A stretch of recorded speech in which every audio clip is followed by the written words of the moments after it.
जय जय रघुवीर समर्थ। धरा श्रीवरा त्या हरा अंतराते, तरा दुस्तरा त्या परा सागराते।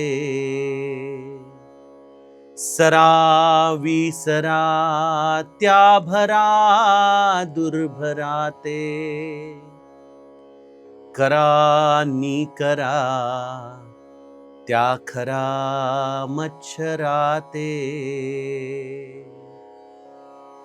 जय जय रघुवीर समर्थ।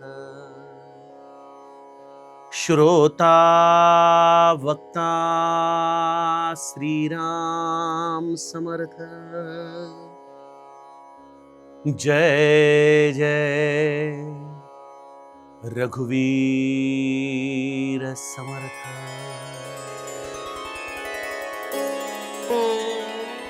श्रीराम आपल्या सर्वांच्या हृदयस्थ वसणाऱ्या आत्मारामास साष्टांग प्रणिपात करून मनोबोध एक अंतरयात्रा हा श्री समर्थ रामदास स्वामी विरचित मनाच्या श्लोकांचा जो आपण अभ्यास करत आहोत, सज्जन हो, आज आपण त्यातील श्लोक क्रमांक 80 याचं चिंतन पाहणार आहोत। समर्थ गेल्या काही श्लोकांमधून या रामचरणी विश्वास, नवे नवे दृढ विश्वास, वृत्तीत्मक विश्वास, निष्ठात्मक विश्वास अशा पद्धतीने जीवाला उपदेश करत आहेत। या वृत्तीचा विश्वास रामचरणी होताच आपल्या मनासारख्या गोष्टी घडोत किंवा न घडोत, प्रपंच सुखाचा हो किंवा न हो, एक गोष्ट मात्र निश्चित होते, आमच्या जीवनामध्ये आनंदाची स्थिती ही कायम टिकते। आणि हा आनंदच या सगळ्या जीवनाचा आमचा खरा तृष्णात्मक भाग आहे। त्याच्यासाठी तर आम्ही हे सगळं करतोय। तो आनंद अनुकूल किंवा प्रतिकूल परिस्थितीत टिकत असेल तर सज्जनो, यातून एक निष्कर्ष निघतो की आमच्यामधली भवरोगाची मात्रा ही कमी होत चाललेली आहे। अनुकूल गोष्टी घडत राहणं आणि त्यामध्ये रामाची कृपा मानणं हे देखील एक प्रकारे अज्ञानातून आलेलं रामविश्वासाचं चिन्ह आहे। आपण बघतो अनेकदा लोक आपल्या मोठ्या मोठ्या बंगल्यांना, गाड्यांना गुरुकृपा, रामकृपा अशी नावं देतात। योग्य देखील आहे, कारण शेवटी देणारा तोच आहे। परंतु एक लक्षात घ्या, हे सगळं या खेळण्यांसारखं आहे। लहान मुलांना जशी आपण खेळणी आणून देतो, पण तेच लहान मूल आयुष्यामध्ये मोठं झाल्यानंतर त्या खेळण्यांमध्ये रमत नाही। तसं परमार्थिक दृष्ट्या जेव्हा आमची साधन वाढत जातं, जेव्हा रामनिष्ठा वाढत जाते, तेव्हा या गाड्या, हे बंगले, हे त्याच्या कृपेचं अतिशय गौण रूप आहे। याची निदान जाणीव तरी आम्हाला झाली पाहिजे।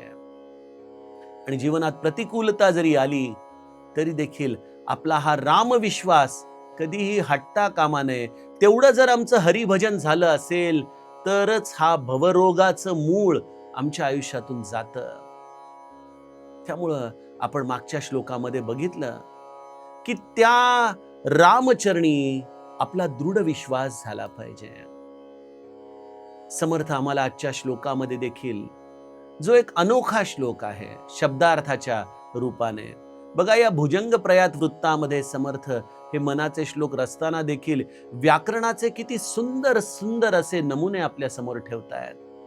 आजचा श्लोक हा लक्षात राहण्यासाठी तसा थोडासा अवघड आहे, पण जर आपण त्या श्लोकाची गंमत ओळखली, जर त्याचा भावार्थ ओळखला, तर हा श्लोक निश्चितच आपण कंठस्थ करू शकाल। काय म्हणताय समर्थ? धरा श्रीवरा त्या हरा अंतराते। कोणाला धरा? त्या श्रीवराला, अर्थात त्या श्रीपती रमाकांतला, जो कुठं राहतो? तो या हराच्या म्हणजे महादेवाच्या हृदयामध्ये राहतो। धरा श्रीवरा त्या हरा अंतराते। महादेवाच्या हृदयात राहणाऱ्या त्या प्रभू रामचंद्रांना, त्या श्रीवराला तुम्ही घट्ट धरा। पण हे घट्ट धरणं जीवाला एवढं सोपं नाहीये, यात काही शंका नाही. अन्यथा सगळेच जीव मुक्त होऊन गेले असते हो. आम्ही म्हणावं की त्या रामचरणांना धरा आणि सर्वांनी ते रामचरण धरावेत, असं होत नाही. श्री महाराज देखील म्हणाले, मी एवढ्या लोकांना नाम दिलं, पण एक माझा ब्रह्मानंदाने त्या नामाला सर्वस्व मानलं.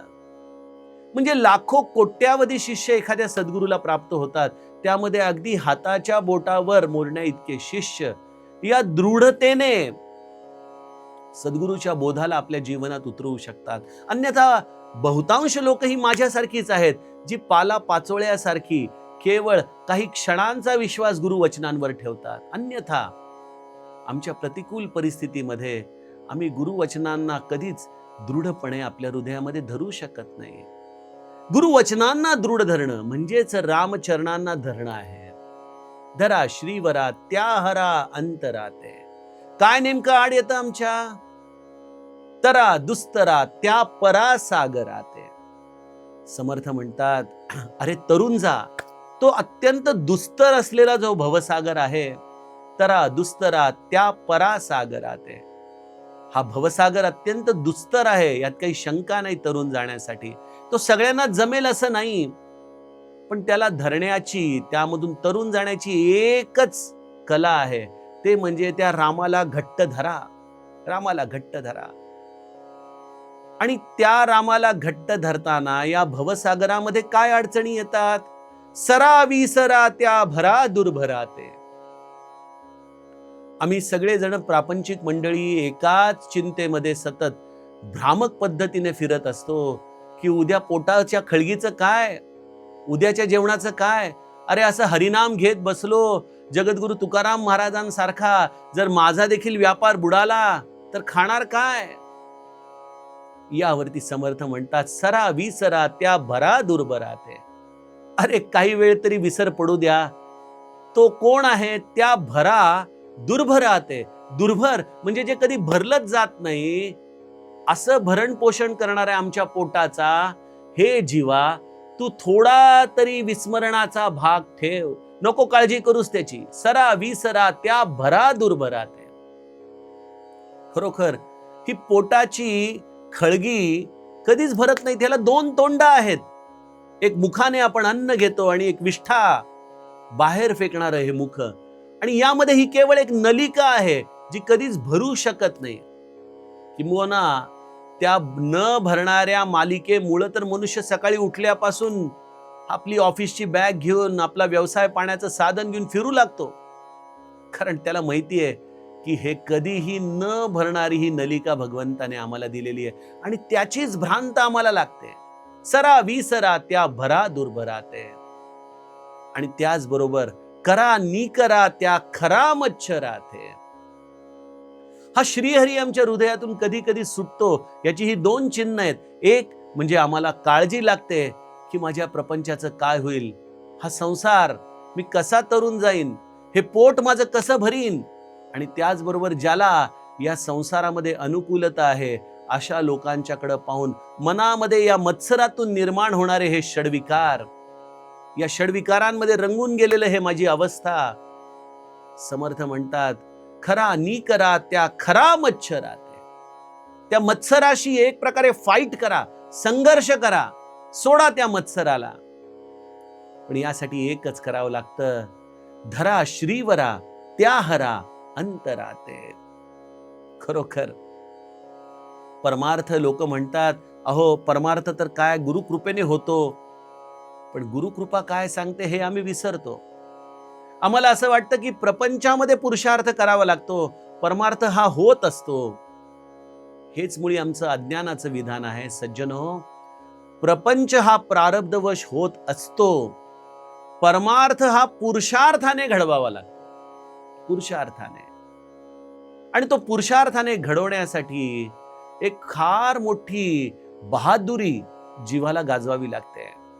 जगद्गुरु तुकाराम महाराज आपल्या एका अभंगामध्ये म्हणतात ना, रात्रंदीन आम्हा युद्धाचा प्रसंग, रात्रंदीन आम्हा युद्धाचा प्रसंग, अंतर्बाह्य जग आणि मन रात्रंदिन आम्हा युद्धाचा प्रसंग, रात्रंदिन आम्हा युद्धाचा प्रसंग. क्षणोक्षणी आम्हाला युद्धाचा प्रसंग आहे परमार्थामध्ये चालणं म्हणजे. आम्हाला कळत नाही सज्जनो, आम्हाला वाटतं की आम्ही परमार्थ करतोय, ही एक माळ फिरतीये, बस एवढंच परमार्थ आहे. नाही, परमार्थामधला पुरुषार्थ आम्ही अजूनही जाणलाच नाही. परमार्थातला पुरुषार्थ कसा आहे माहितीये का? जेव्हा आमचे छत्रपती शिवाजी महाराज पन्हाळ्यावरून विशाळाकडे निघाले होते आणि त्यावेळेला जेव्हा ही सगळी मुघलांची सेना त्यांच्या मागे लागली, त्यावेळेला त्या पावनखिंडीच्या ठिकाणी बघा, आपण मागच्या श्लोकामध्ये पण बघितलं, मना पावना भावना राघवाची. ही पवित्र भावना कशी आपल्या हृदयामध्ये धारण करायची, त्याचा पुरुषार्थ आहे बाजी प्रभू देशपांडे. आणि त्या पावनखिंडीच्या, त्याचं नाव पावनखिंड नव्हतं, ती खिंड पावन झाली कारण बाजी प्रभू देशपांडेंनी दाखवलेल्या निष्ठेमुळं. त्यांनी छत्रपतींना सांगितलं की आपण किल्ल्याच्या दिशेने निघा. हा बाजी प्रभू देशपांडे, आपण जोपर्यंत किल्ल्यावरती पोहोचल्याची खूण देत नाही, 3 तोफांचा निनाद करत नाही, तोपर्यंत मरणार नाही. आज मृत्यू जरी समोर आला तरी बाजी त्या मृत्यूला देखील सांगेल, जा, अजूनही मला तोफांचा आवाज ऐकू आलेला नाहीये. आणि बाजी प्रभूंनी केवळ हे शब्दांचे बोल ठेवले नाहीत. समोरून यवन सेना आली हजारोंच्या संख्येने, प्रचंड शस्त्रसाठा घेऊन, तोफखाने घेऊन, हत्ती, घोडे, सगळं काही होतं. आणि बाजी प्रभूंकडे अगदी शेकड्यांमध्ये सैन्य, शस्त्राचा साठा नाही, पण एकच गोष्ट होती, आणि ती म्हणजे विजिगुषी वृत्ती. काहीही झालं तरी या सैन्याला आता पुढे जाऊ द्यायचं नाही, हा निर्धार त्यांच्याकडे होता. आणि मग काय, मध्यरात्री सुरू झालेला हा संग्राम, ती अख्खी रात्र, तो पुढचा सगळा दिवस करत करत करत संध्याकाळी 5 वाजता जेव्हा छत्रपतींच्या तोफांचा निनाद झाला, त्यावेळेला छातीमध्ये गोळ्या लागलेल्या असतानाही त्याही अवस्थेत 2 तलवारी घेऊन बाजी प्रभू देशपांडे लढतायत. इतिहासकार सांगतात की इतका प्रचंड संताप होता यवनांना की आपण छत्रपतीला पकडता पकडता राहिलो, आणि त्यामुळे बाजी प्रभूच्या अंगावरून सगळं सैन्य गेलं, शरीर छिन्न विछिन्न झालं. परंतु जेव्हा छत्रपती नंतर येऊन बाजी प्रभूंचं हे पार्थिव बघतायत, तेव्हा बघतायत की त्या 2 मुठींमध्ये त्या तलवारी जशाच्या तशा होत्या. सज्जनो, ही आहे निष्ठा. मृत्यूच्या समयी देखील ज्यांची तलवारीवरची आपली पकड ढिल्ली झाली नाही. एवढं प्रचंड मृत्यूचं तांडव समोर चाललंय तरी बाजी प्रभू एकटे लढत राहिले. सज्जनो, धरा श्रीवरा त्या हरा अंतराते, हा देखील आमच्या जीवनामध्ये या पावनखिंडी सारखा आम्हाला हा किल्ला लढवावा लागतो. मुळात ती पावनखिंड जशी या बाजी प्रभूंच्या रक्ताने पावन झाली ना, तसं हा श्रीवरा कुठं राहतोय? हराच्या हृदयामध्ये राहतोय, महादेवाच्या हृदयामध्ये राहतोय. रची महेश निज मानस राखा, पायी सुसमौ सिवासन भाषा. या राम हृदयाची चर्चा आपण कैलास मानस सरोवराजवळ करणार आहोत. या ऑगस्ट महिन्यामध्ये जर महादेवाने कृपा केली तर कैलास पर्वताच्या पायथ्याशी बसून मानसरोवराच्या किनाऱ्यावरती या राम हृदयाची चर्चा करायची आहे. काय आहे राम हृदय? महादेवाच्या हृदयामध्येच हा रामराया राहतो.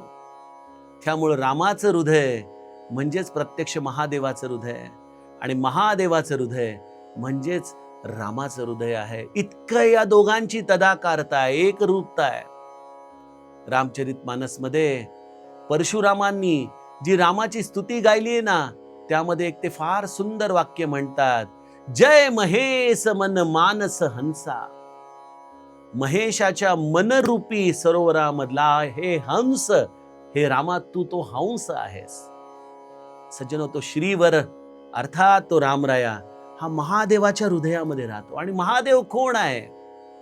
अहो, महादेवाला लौकिक रूपाने देखील जाणणं कमी, पण त्या महादेवाचं हे लौकिक रूप आम्हाला कळणार नाही. त्याचं हृदय काय कळणार? त्याच्या हृदयामध्ये हा श्रीवर राहतो. त्या श्रीवराला आम्हाला घट्ट धरायचंय.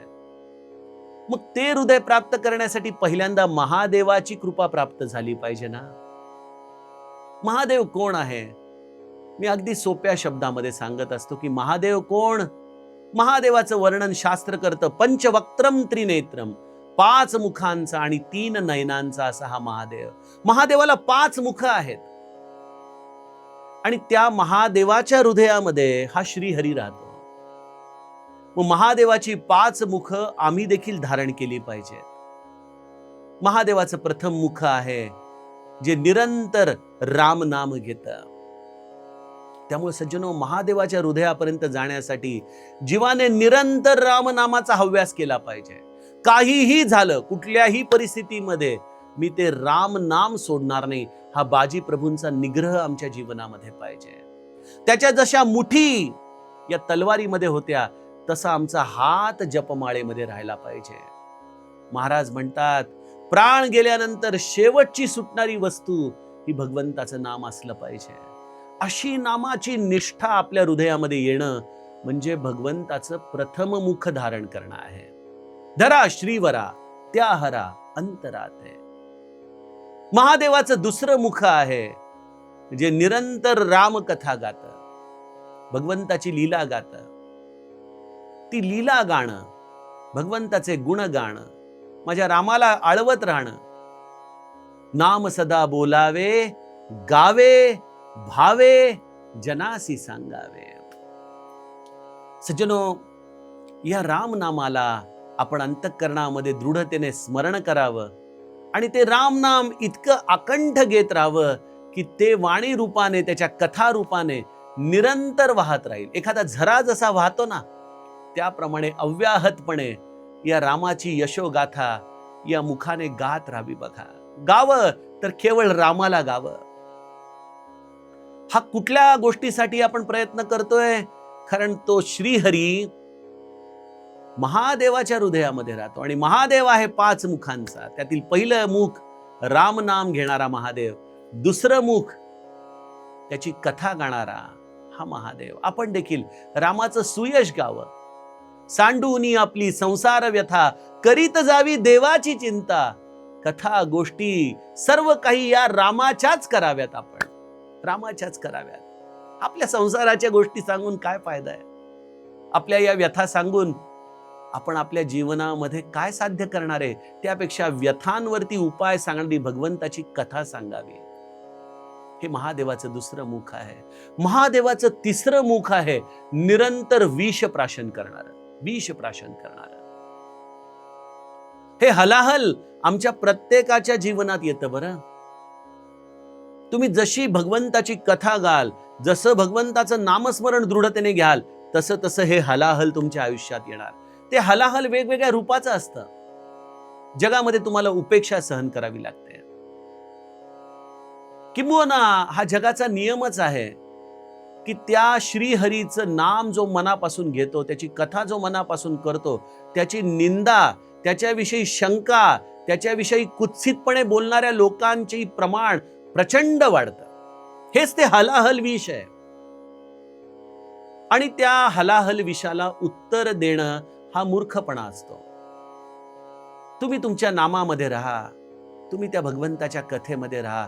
किंबहुना मी तुम्हाला हाच निकष सांगेन की परमार्थात तुम्ही योग्य मार्गावर आहात हे जर जाणायचं असेल तर लोक तुमची निंदा किती करतायत यावरती तुम्ही ठरवा.